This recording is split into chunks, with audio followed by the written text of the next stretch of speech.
El próximo aumento de salario mínimo será histórico, tendrá 2 dígitos por primera vez y estará por encima del 13%, pero no muy por encima. Marta Olaya.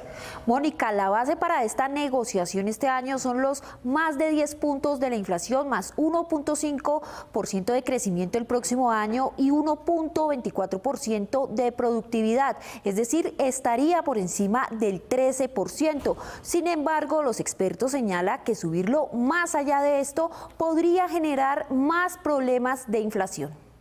Este lunes los empresarios y la Central Unitaria de Trabajadores destaparán sus cartas con su propuesta del incremento del salario mínimo para el próximo año en medio de un panorama de incertidumbre ante una posible recesión económica y un encarecimiento del costo de vida. Entre los datos que se tendrán en cuenta para este incremento están la inflación, que ya supera el 12% anual, la desaceleración de crecimiento económico para el próximo año, que se proyecta en 1,5% frente al 7% de este 2022, y la productividad económica, que según el DANE fue de 1,24%. Para Fedesarrollo, el ajuste del salario es clave para preservar el empleo, por lo que con los datos ya conocidos, este aumento debería ser de 13,5%, es decir, de 135.000 pesos, pasando del actual $1.000.000 sin subsidio de transporte a $1.135.000 pesos. El salario mínimo, cuando crecen muy por encima de estos dos elementos,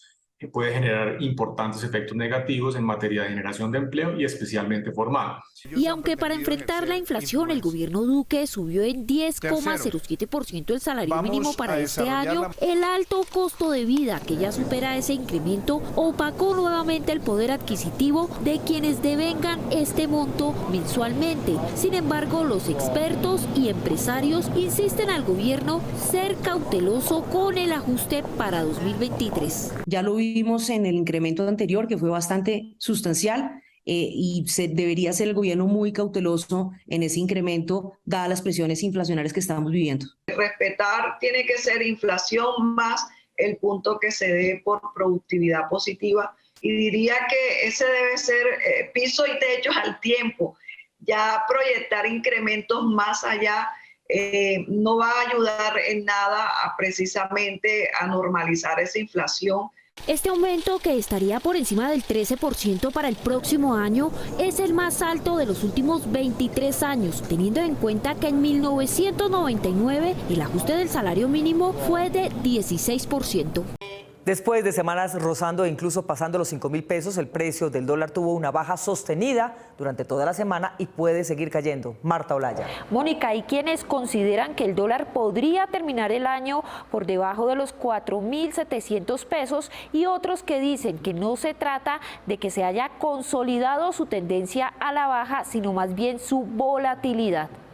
Luego de que el dólar superara máximos históricos de 5.100 pesos y tras las proyecciones de algunos analistas que vaticinaban que la divisa norteamericana podría finalizar este 2022 incluso cercano a los 6.000 pesos por cuenta de la incertidumbre generada por el gobierno Petro a los mercados. Sin embargo, esta semana la moneda perdió más de 120 pesos y se cotiza por debajo de los 4.800 pesos. Según algunos expertos, la disparada del dólar a finales de octubre y a comienzos de noviembre obedeció a una especulación en el mercado cambiario. ¿Pero qué explica la caída del dólar?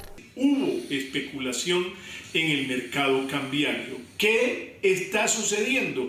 Nuevamente el mercado se está reacomodando a sus fundamentales.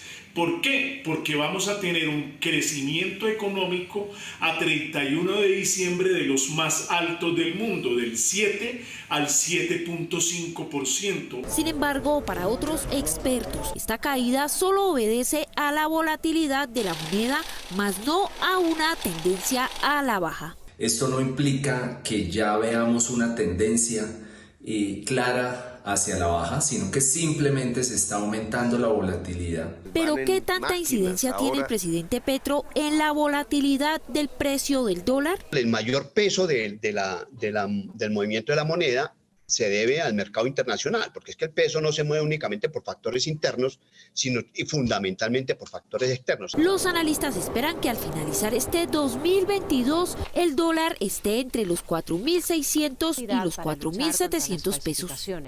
Aún retumban los ecos del respaldo de la oposición a las declaraciones de la congresista verde Catherine Jubinao y el rechazo de la coalición de gobierno a sus insinuaciones. Al final está claro que no hay razones para dudar del resultado de las pasadas elecciones. Miguel Ángel Peñaranda. Mónica, y los expertos dicen que además de la ausencia de motivos, ya no existe oportunidad judicial para impugnar las pasadas elecciones.